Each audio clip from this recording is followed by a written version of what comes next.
grab your seats and welcome to the show. Hello, everybody. Hello. What's going on? My name is Biggles, and this is my guest, Brightest Day. Look, I remembered to do this side instead of this side. Yeah, I still screw that up.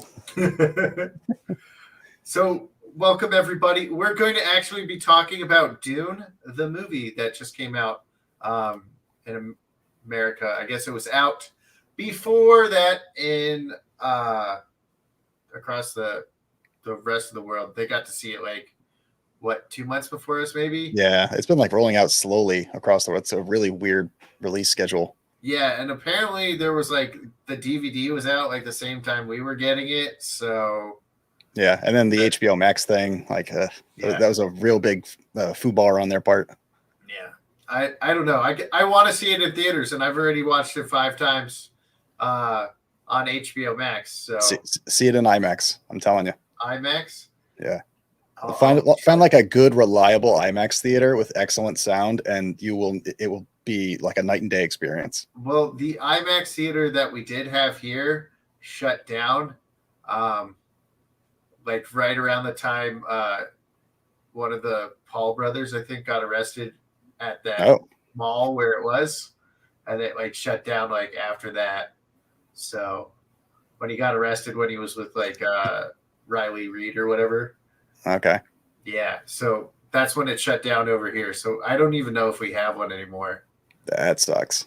Yeah, that was the only one I knew of. But I'll try to see it in like a big screen at least. Just get like a proper good sound system, because that's really what it is. It's not like the visuals are beautiful. Like I love how it looks, but the feel of the sound, and I say this all the time, is what makes this movie a truly good experience. I believe it. I believe it. I have to put my TV on full volume when I watch it.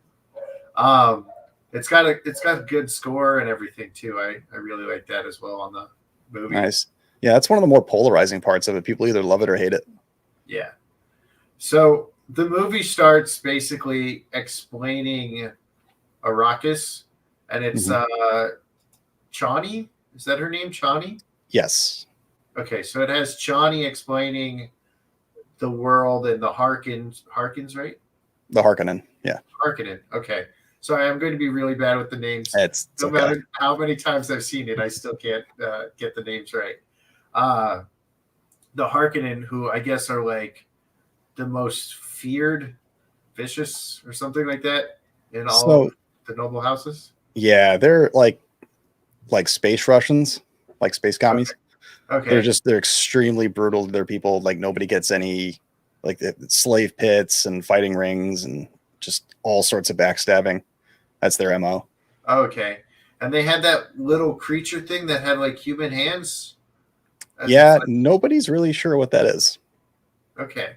That spider looking thing? Yeah. Yeah, nobody knows what that is. I thought that was like a person that they tore apart and like rearranged them by. That's one of the theories, but no one's ever come out and said that is exactly what that is. It's really just hey, this is a weird looking thing that we can't really place. It was really creepy. I did not like that thing. So then you got Arrakis that has the giant sandworms, and those are called Shai-Hulud. Shai-Hulud. Shai-Hulud. Right? Yes. Okay. Yeah, close enough. Yeah. Okay. And they caused Arrakis to have spice. Is that how that works from the? Yeah. So the whole life cycle of the worm is based around and a byproduct of spice. So spice is like magic space worm poop. Nice. To put it in like super blunt fashion, like as the worms grow up and mature and then travel through the planet, they eat stuff and they have like it's called an internal furnace. They basically have like a digestive system that turns whatever it is they eat into spice. And there's like a super detailed, outline of how the spice production process works and the biology of the worm, but that I'm not going to get into that. That's way too high, down in the weeds for what we want to do here. All right. So spice is like the thing they use to space travel, right? That's what they were saying in the movie, that it's space travel. Yeah. So what So what melange does? It's the Spice Melange, which melange just means mix in French. What it does is it like gives you heightened awareness, like the ability to see the future to a certain degree, depending on who you are and whatnot. Basically, and over time, it like so like the Spacing Guild, the guys in the white robes with the staffs, their faces are hidden because they're so exposed to it that it actually starts to mutate them. Okay. But yeah, the navigators use it because it gives them the ability to see where they're going, basically, before they get there. Oh, okay. Yeah. So it's not like a fuel. It's so they can tell where they're going. It's a drug, is basically what it is. Yeah, because they said the Fremen, right? Yes. Okay, the Fremen use it as like a hallucinogen. Yep. Okay. Yeah, so because it's in everything on Arrakis. Like it's in the air and the water and the food. So like their eyes are blue because they're just exposed to it all the time. Okay. So I do like all the blue eyes. Mm-hmm. You know, it reminds me of me. I got blue eyes. Yeah. But if you go back and watch like the Lynch film or the Sci-Fi Channel miniseries, the way they did that, actually, I like it more because their eyes actually have like a bioluminescence to them. They actually like glow blue, whereas here they're just like tinted blue. Okay. That's a preference thing. I think I know the editing technique they use too to get the blue eyes. So I think I know how to do that as well. So we start off with Chani telling everybody like the story of the spice, the Harkinin, and then it goes to the Atreides, right? Mm-hmm. Yep. Okay. And it's Paul and his father, I believe. I just know he's Duke something. Leto Atreides. Okay. And that's Oscar Isaac, who is phenomenal in this movie. Yes, he is. It's night and day from him being Poe Dameron. Or any other role. Yeah. Yeah, it was fantastic. It's like he was made to play this character. Mm-hmm. I agree. It was fantastic. And even Timothée Chalamet, like a lot of people were questioning him at first, but I thought he did a great job as Paul. Yeah, he did a good job as well. So his mother is like one of the sisters of Jess, something like that. Yeah. So this. I know this is one of your big questions. The Bene Gesserit. That's BENE GESSERIT. That is like.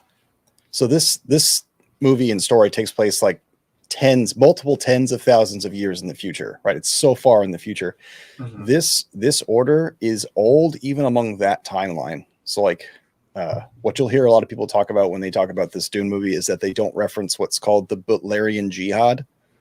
And that is, and this is important to know, it's a war between enslaved humans and an army of thinking machines that were so smart they were doing all of our thinking for us, decided to enslave us. Eventually the humans decided to fight back, and we came through that conflict, and now we're in the setup that we're in now.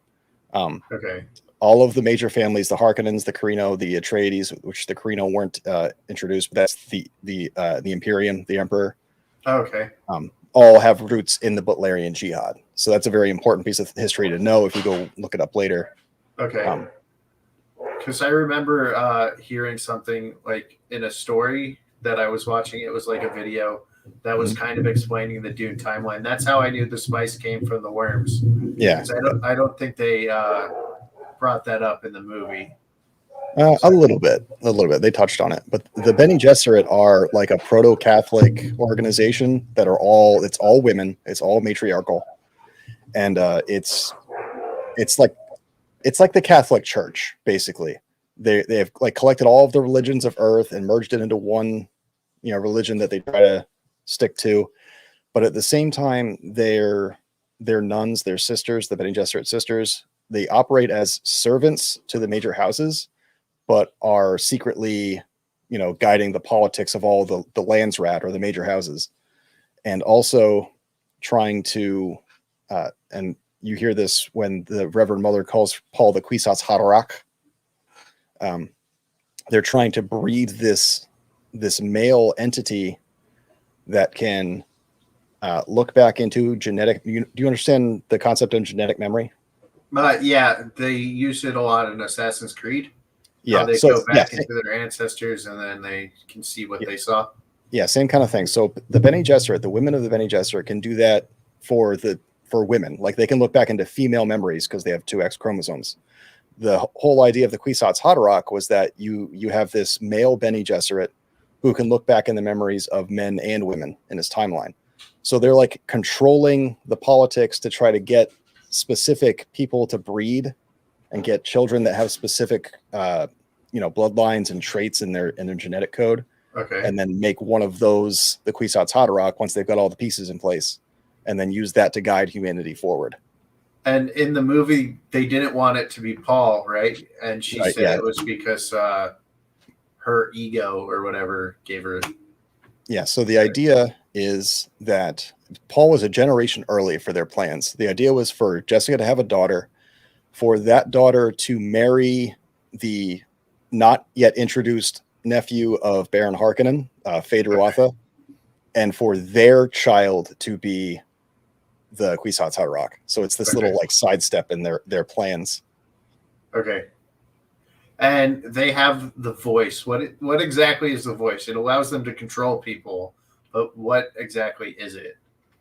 So the Bene Gesserit, in addition to all the things I just mentioned, have through years of training and genetic research become what we call peak human, where they've mastered all sorts of natural human abilities. One of which is the voice, which is just what's the word I'm looking for? Not hypnosis, but suggestion. It's a power of latent suggestion. So they found whatever frequency they need that if you hear it, it overrides your ability to make a conscious decision. Okay. And that's among other abilities that they have. I think women have found that note on me as well. It just seems to always work when they do a certain thing, which I'm not going to say it because I know there are some people that will probably watch this stream that will be like, I know how to get Ronnie now, or Biggles. Sorry. Sometimes I say my actual name. So the reason, another reason that I brought up the Butlerian Jihad before is that one of the results of that war is that the Imperium, as we see it in this movie, there is an overarching law that says thou shalt not make a machine in the likeness of a human mind, which means you don't make computers that think like you do. You don't make like super high-tech calculators, no AI, none of that. Okay. So that's where humanity stepped back and said, okay, instead of developing technology like this, we will develop the human condition. So that's where you get, like genetic modification and the Bene Gesserit abilities and all sorts of other things. And the two characters that show up in this that are closest to thinking machines are what's called the Mentats. And those are the guys with the stain on their lips. Okay. Was that the guy who he would ask a question and he would say exactly how much money it was? Like yes. Instantly? Okay. Yeah. So the Mentats are basically human calculators. They're like they think at super fast levels, and they're just super sought out in the Imperium. And there's two of them that show up in this movie. Thufir is the one that works with the Atreides. He's the big husky guy. And then Piter de Vries is the skinny bald guy that goes with the Harkonnens. He has a much bigger part in the book than he was given in this movie, but he's another Mentat. Okay. But he's not that this matters. It's not touched on in the movie. He's what's called a twisted Mentat. Okay. So there's this race that does a whole bunch of genetic modification. They're called the Tleilaxu.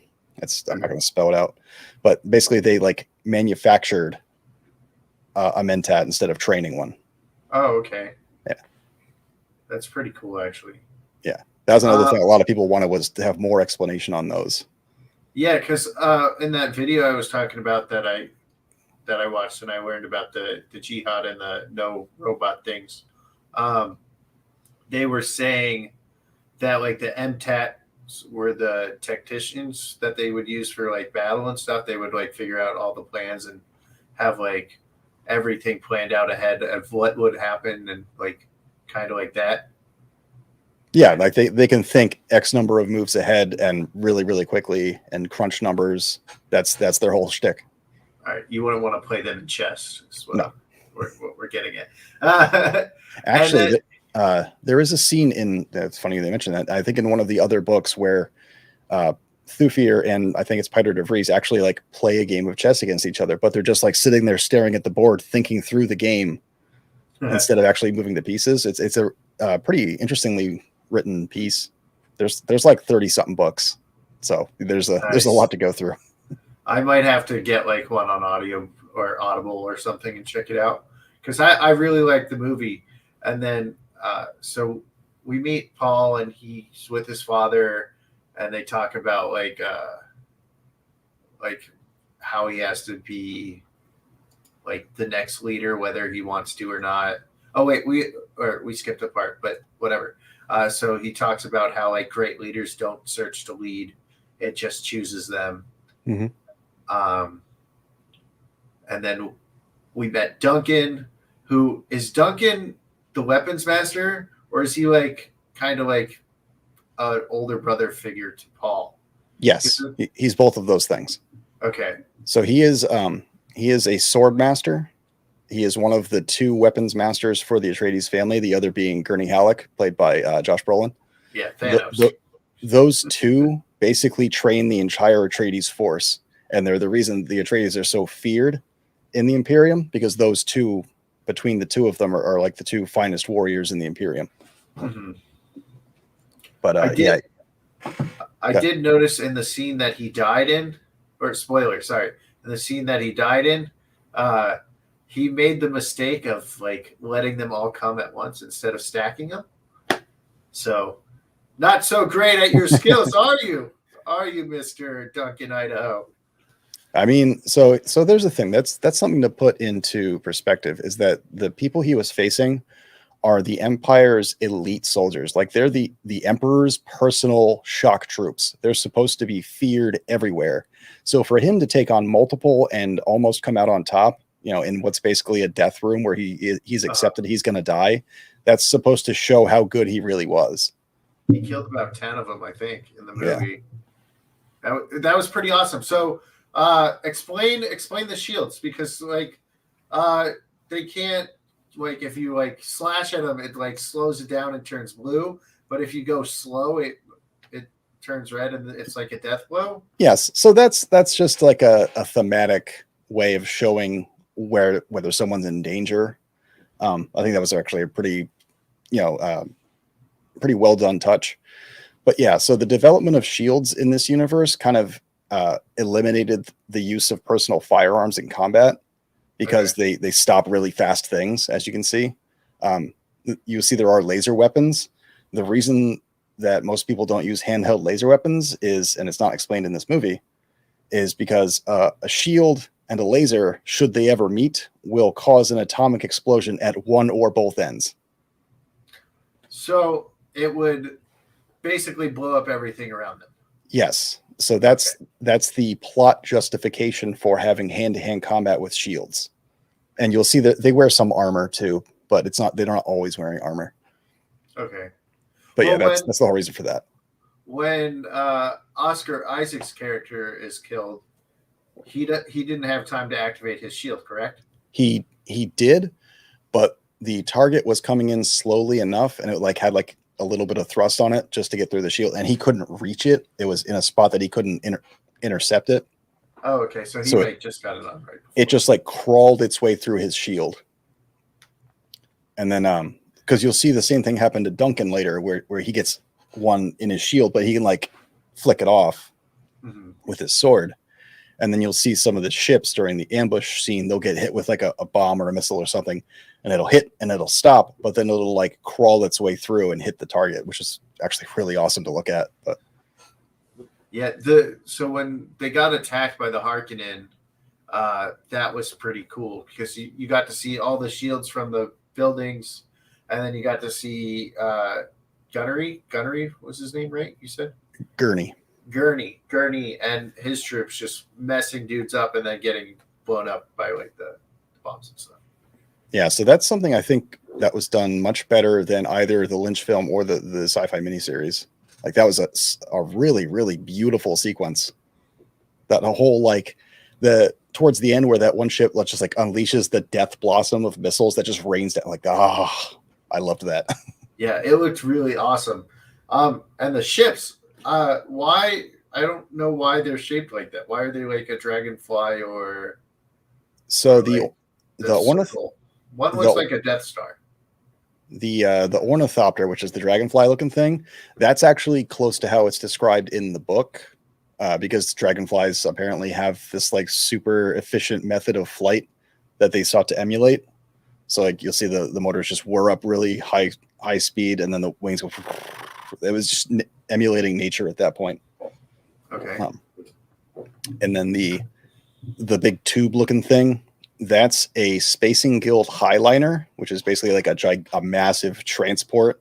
Like in that one ship is, worlds full of things. Like multiple houses can send a bunch of stuff on a single Highliner. Okay. It's big transport basically. Okay. Because I was like, what? Why is this one like just a box? Like that's weird. And then the other one looked like the Death Star. It looked like it was the Death Star. You mean the like in the beginning?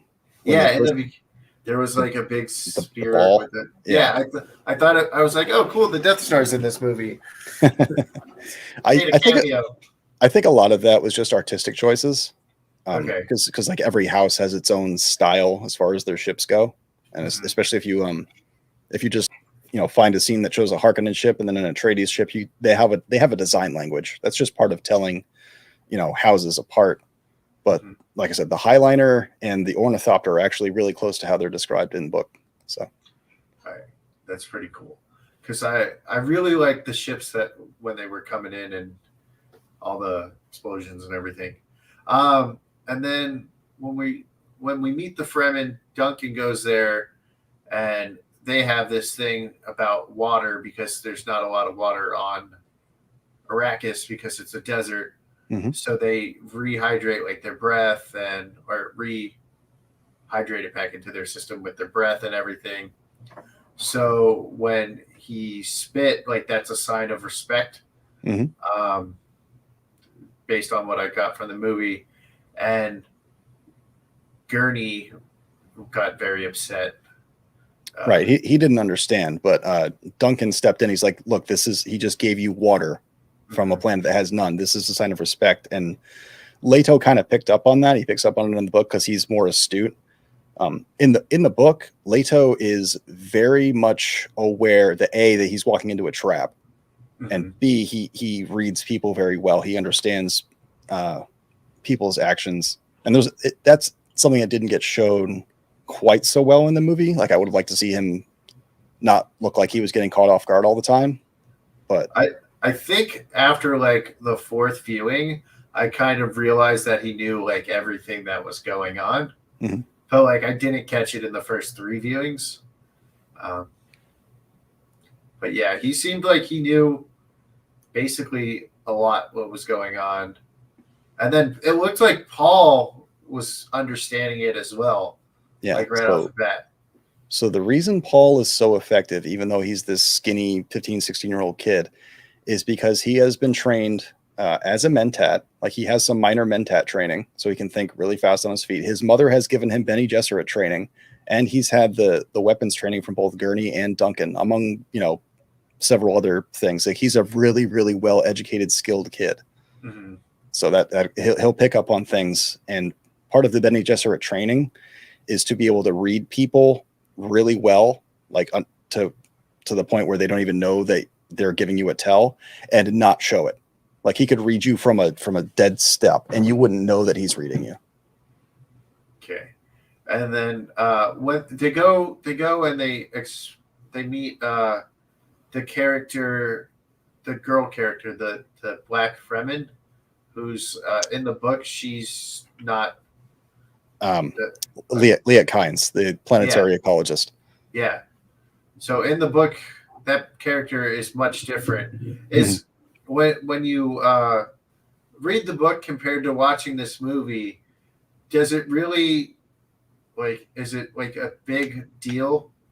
Does it affect it at all? Or so it's not. And it's only not because Denis Villeneuve found a very clever way to accept the changes that the studio wanted to make and make it mold into the story and still have the same outcome. Okay. Because I believe that Liet Kynes is supposed to be like the father of Chani or related to Chani in some way. Okay. So I think he managed to make that work even with the gender swap. Okay. So.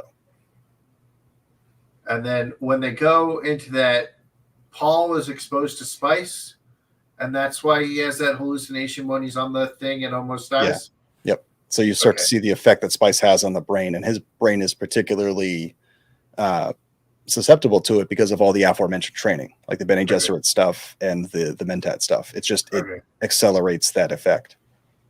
Okay, because he that's when he see, I don't remember if it was that scene where he saw he was getting stabbed. Was that one? Or Yeah, was he sees that. He says that multiple times. Okay. So he sees. Now, is that him seeing his future that he's going to get stabbed? Because in the movie, it makes it sound like it's not exactly what's going to happen, but it's like a potential thing that could happen or something. He sees potential futures.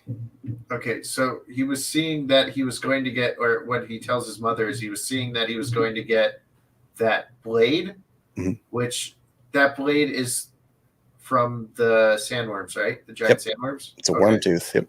So his abilities get better towards like the end of this story. Like he undergoes this transformation where his prescience becomes much, much, much better.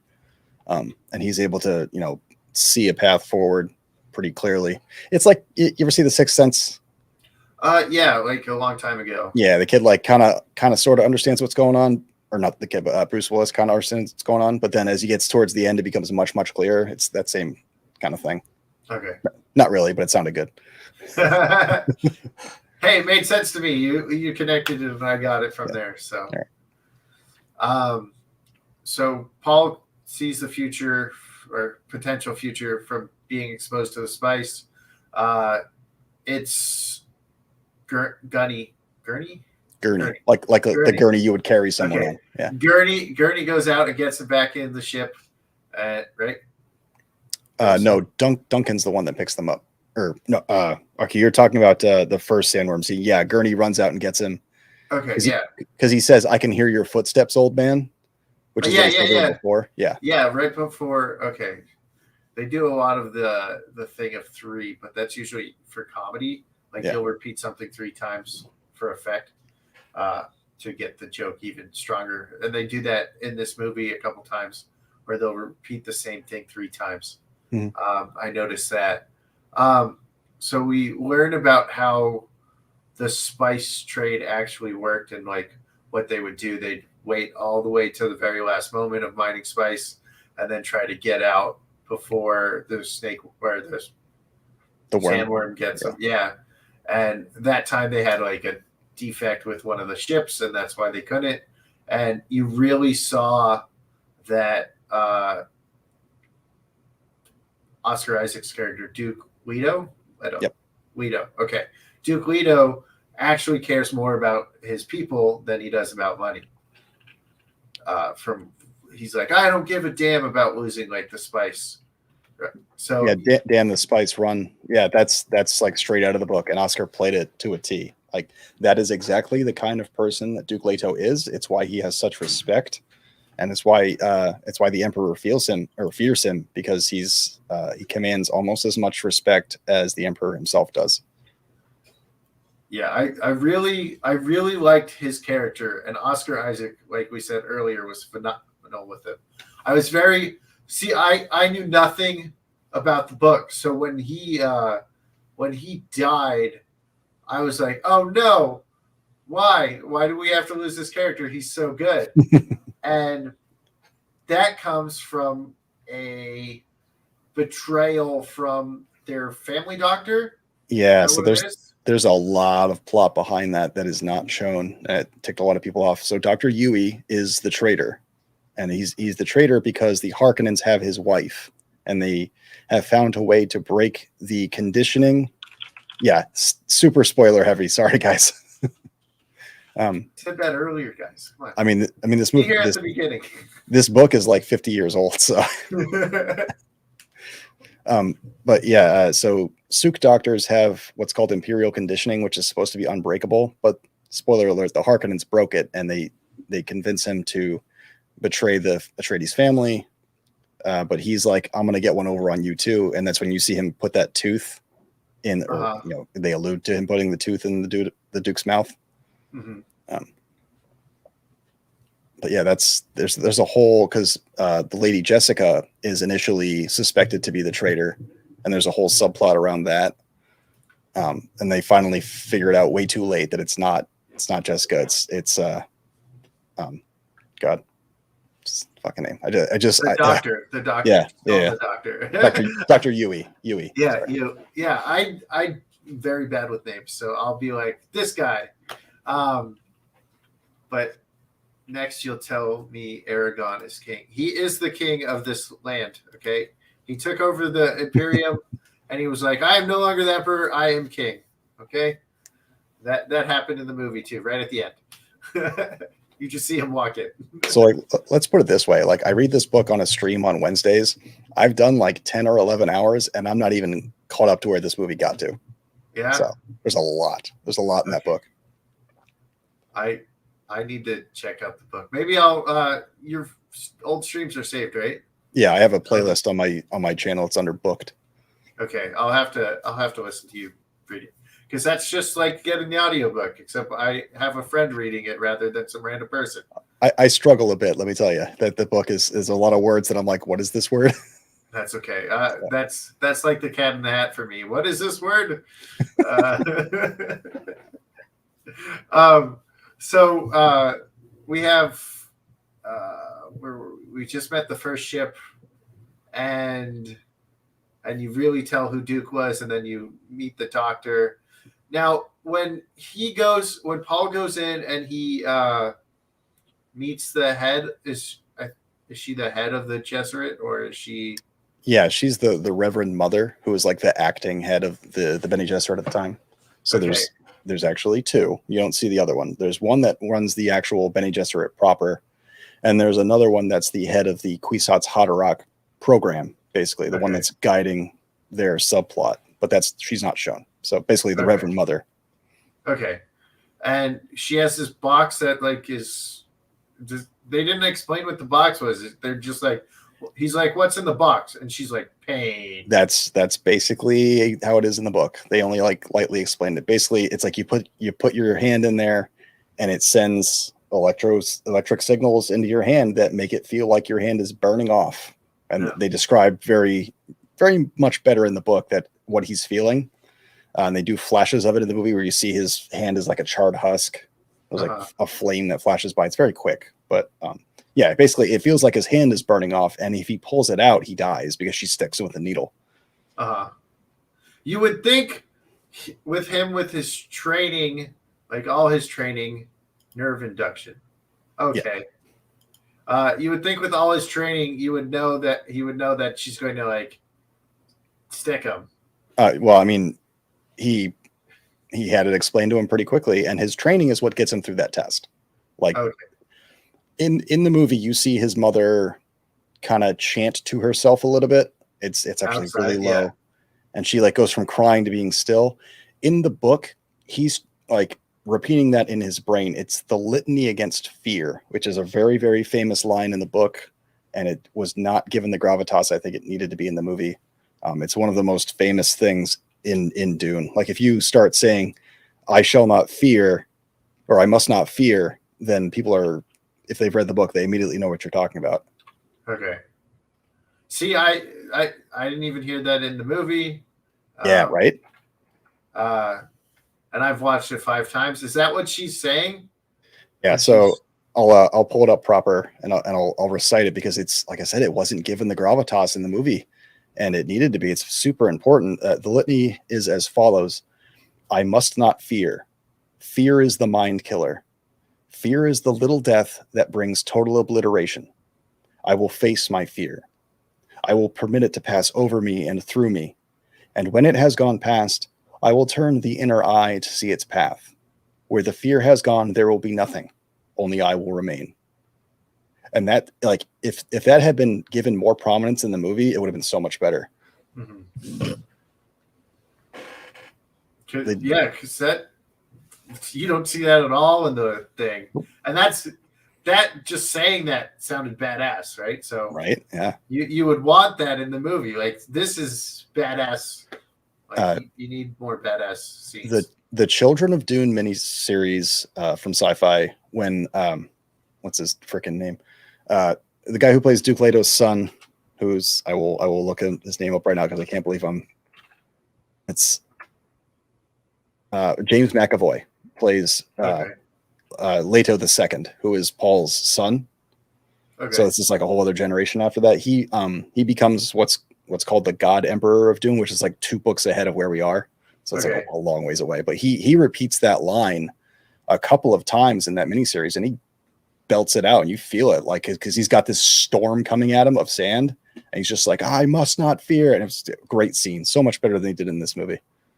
So that has to be where the God Emperor himself comes from Warhammer 40K. Is from. So probably it might be a reference to that, and also might just be a really generic term. They took a lot from this movie. It feels like based on what I know about Warhammer 40K. So Dune inspired a lot of science fiction. Like there's a lot of inferences to Dune in various topics.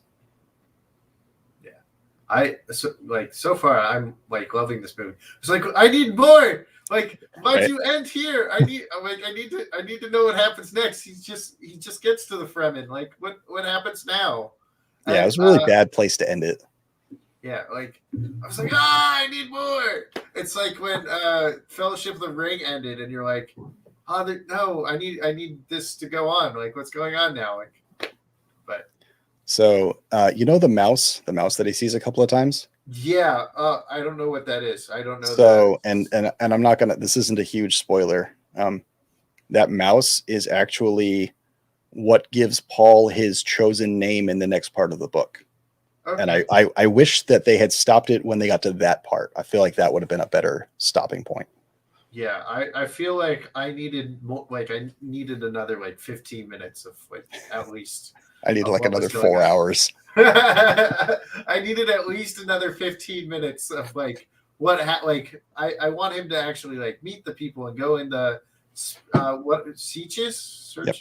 Sieges. Yep. Which is like the underground cities that we saw in the Matrix. So yep. Pretty close, yeah.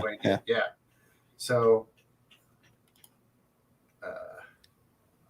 Mr. Harkinson's artillery and Guido's raid on spice stores on Guild. So what is Guild Prime? What is that? Guild Prime is the homeworld of the Harkonnens. Okay. And do they actually show that in the movie, really? Yeah. So the first time you see the Harkonnens, they say Guild Prime, home of House Harkonnen, and they zoom in, and then you go to meet the Baron. Oh, I missed that, and I've watched it 5 times. Yeah, it's okay. And you asked about who Dave Bautista's character was. Yeah, he's supposedly the Butcher, but I don't know anything about that. Yeah, his character's name is Beast Raban.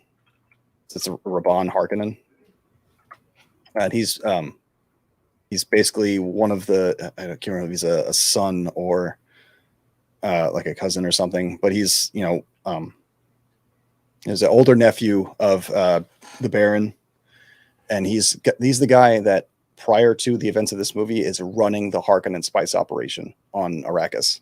So he's the reason the Fremen hate the Harkonnen. He's the reason that there's this conflict, because he's just being so he showed pretty, for the few minutes he was on screen total, he showed how much of a fucking asshole he is. Yeah, like he seemed very pissed off, and he didn't understand why. And then the Baron says, "Well, when is a gift not a gift?" And he explained that the Emperor was jealous, and he's basically giving them free reign to start a war.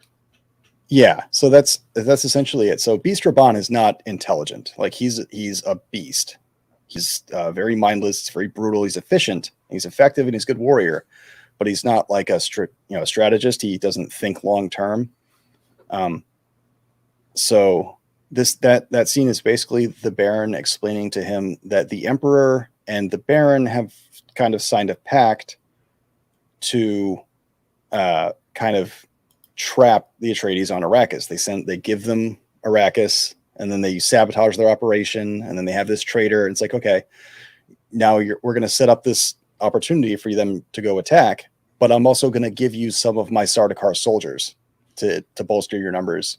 Mm-hmm. And in the book and in the older movies, they are in Harkinin garb, so they're in disguise. But in this movie, they're just outright, in their Sardaukar uniforms, just so you can tell them apart. Okay. But basically, the Emperor's in. White ones, right? Yeah, the Emperor's in on the whole thing. All right. So I wanted to ask a question about the fighting. Okay, so do we actually see Dave Bautista's character fighting in the movie? Because I couldn't tell because they all have masks on.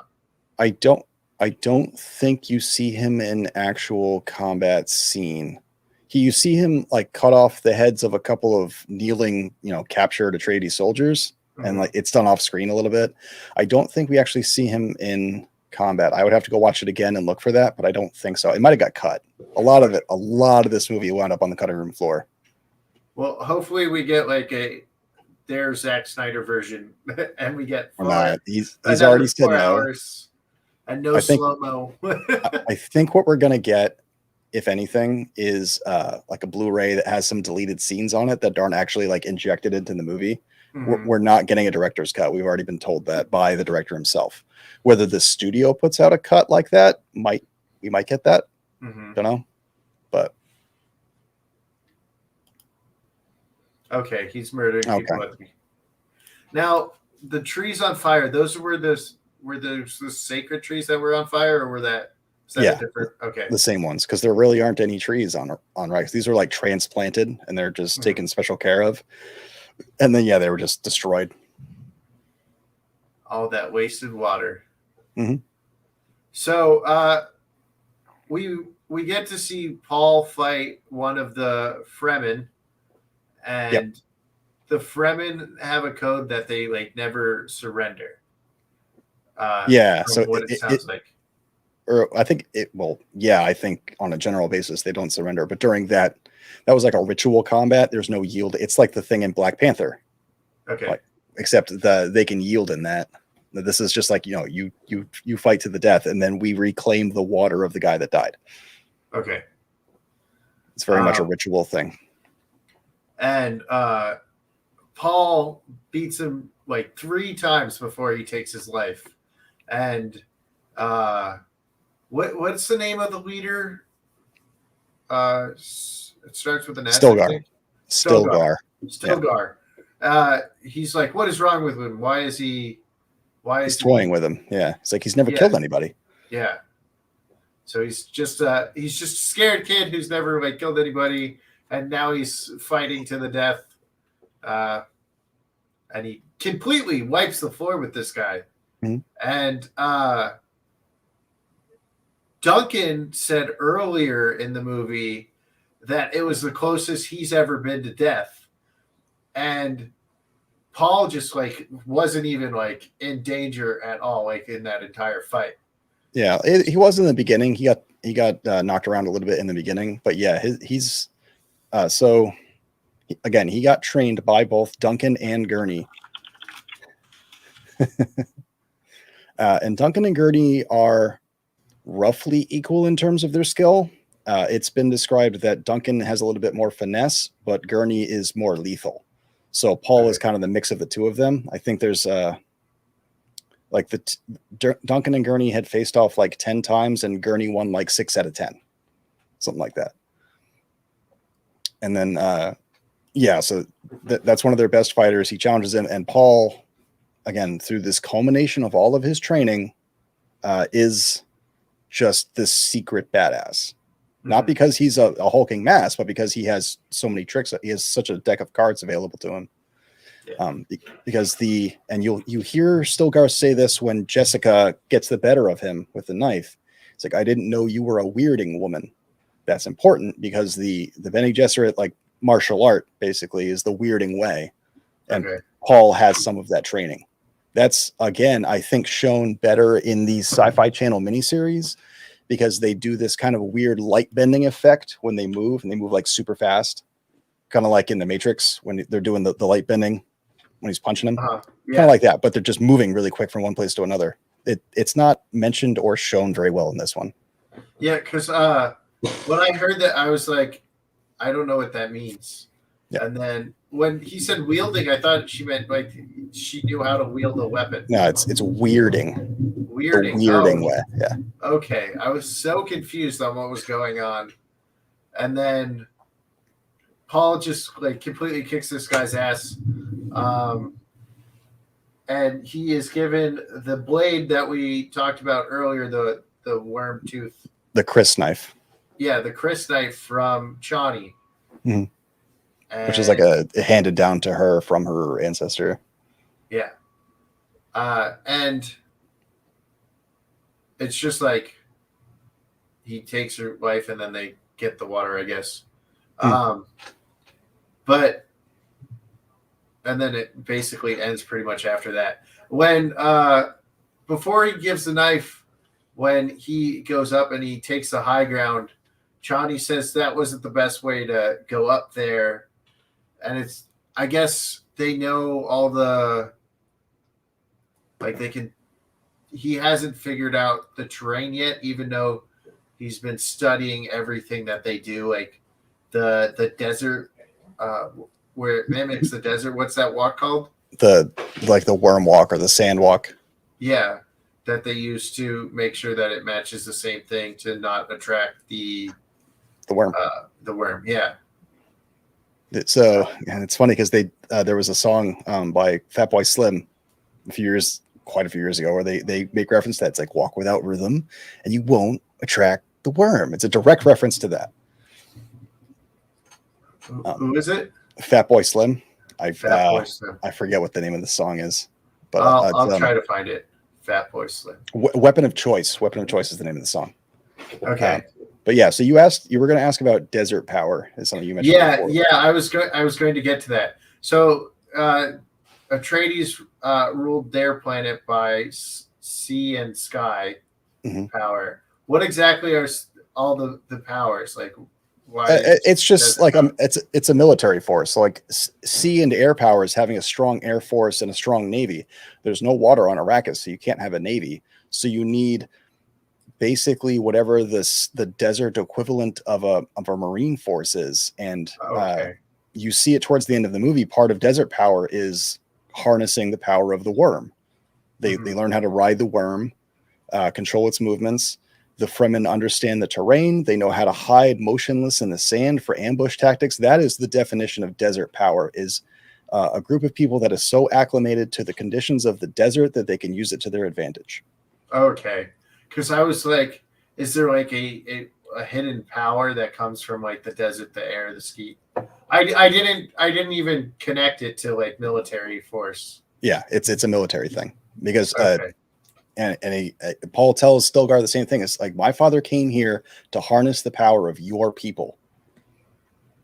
Mm-hmm. Because he had a whole conversation with him where he was saying, we're not in it for the spice, we're in it for the Fremen, to ally ourselves with the Fremen. Yeah. Okay, I remember that. And then what else in this? I don't remember the questions that I sent you. Is there? I think you covered most of them. I just didn't know if you have anything else written down. I don't think so. Let me read what I wrote you. Let's see. Who's Duncan, Idaho? We already went over that. Desert Power, the Sister Chesrick. Harkinin, Atreides. All right, I think that's all the questions that I could think of from the movie. How does the chat have any questions? I mean, Shane Nolan's pretty knowledgeable, but if anybody else has anything I haven't answered, or if you have anything else coming up. Does anybody have any questions or have any questions that I should ask because I didn't think of them? So the book, this is only like a quarter of the book, is what you're saying? Like basically from what you're saying? Maybe half. I'm like a third of the way through the book, and I haven't caught up to where we are in this movie. So it's probably like a half to 5/8. Okay. There's a real good there's also a bunch of the book that was cut out too. Like there's a bunch of the book that didn't make it to the movie. So it's kind of hard to tell, but we're not. Yeah. So how does this film compare to the old one? So I only remember the back half of the Lynch film. You hear guys like Andre say that they got like they condensed the story much better, but they took a lot of liberties with it. It's really campy, but it's got some good moments in it. I think it's visually on a whole other level. The score is, again, it's pretty polarizing. Like I said in my review, it doesn't get as far. The pacing suffers a little bit. They could have either given us a 4-hour movie with a lot more of the story, or condensed the story down, cut a bunch of it out to get to where the Lynch movie did.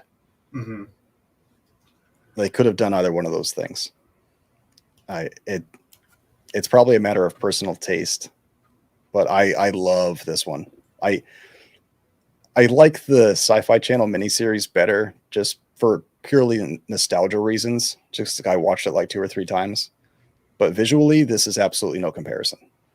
Like this movie is a piece of art from start to finish. Yeah, I really liked it. What? Why can't I just remember what I was going to say? I'm really good at remembering what I was going to say. It's my best quality, Can't like I look at one thing different and I was like, oh, and then I completely forget. I'm like a 2-second attention span. Sandworms. No, I think it was with. Oh, okay. So where's that death room where Duncan dies? What is that place?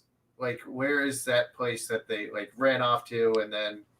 That's like a secret lab, I think, that Liet Kynes has, because Liet Kynes is the planetary ecologist of the Emperor, but she has kind of this side project where they have figured out how to use what water exists on Dune to potentially transform the planet into an oasis. So that's kind of where I think that research was happening, if I remember correctly. But it's some secret place that they went to. That the Sardaukar were like, yeah, we see it. Don't worry, it's not a secret anymore. They were trying to terraform it into a watery place. Yeah, there's designs for it. I think they go over that a little bit in the movie, right? Yeah. So the problem is, if they do that, then there's no more spice. Like the worms die, there's no spice. The whole space travel comes to a stop. Like that's a whole other dynamic changer. Okay, yeah, Shane's got a botanical testing station. Thank you. Yeah. And then this is yeah, I like it. Yeah, that's basically how I am. It looked pretty. All right, so I guess we're going to wind it down. My thoughts on this movie is I really like it. I've watched it 5 times. I really like the characters that you get introduced to, or at least on the Atreides side and the Fremen side. The Harkinin characters are just weird, and I don't understand them. And I probably won't get them unless I read the book, because it doesn't do a good job of really explaining anything about them in the movie. Just they're the bad guys. Even the traitor, I like the traitor. And like, I think I was listening to Stone Loki, and he said that spider creature could have actually been the doctor's wife, because they ripped her apart. And that's one of the theories. Yeah. Swigs wants to know, should he watch the original first? I was going to tell him, just read the book, or go to my channel on Wednesdays and catch up on my read streams. That way you don't have to actually read the book yourself. Do I have, can you like type in the private chat a link to that? Yeah. Hold on. We'll post it and be like, get yourself the Brightest Day audiobook, where he says even the words in that book are hard for him. It is. It's like word in the hat for me. It's word meatloaf is how I like to describe it. Very dense, a lot of big words, a lot of a lot of world building and lore. There's a lot to it. Like I said, I'm like 10 hours in, and I haven't even caught up to where this movie stops. Right. Go to there. He's reading the book. It will explain the movie. Who's your favorite character in the movie? Not in the book, but in the movie. Oh, Leto. Definitely Leto. Yeah. Yeah. It's for me, it's either him or Duncan. I dropped something and now I'm distracted. It's either him or Duncan. Duncan has the only joke in the movie. Mm-hmm. And if you know anything about me, my favorite types of movies are comedy. The only movie that is in my top 10 that is not a comedy is Tombstone, and that's because I think that's like the best movie ever. But it's not my number one movie because it's not a comedy. It's probably my number 3 movie, but if I wasn't biased towards comedy, it would probably be my number 1 movie of all time. Nice. All right, yeah, okay. Let me just put that up.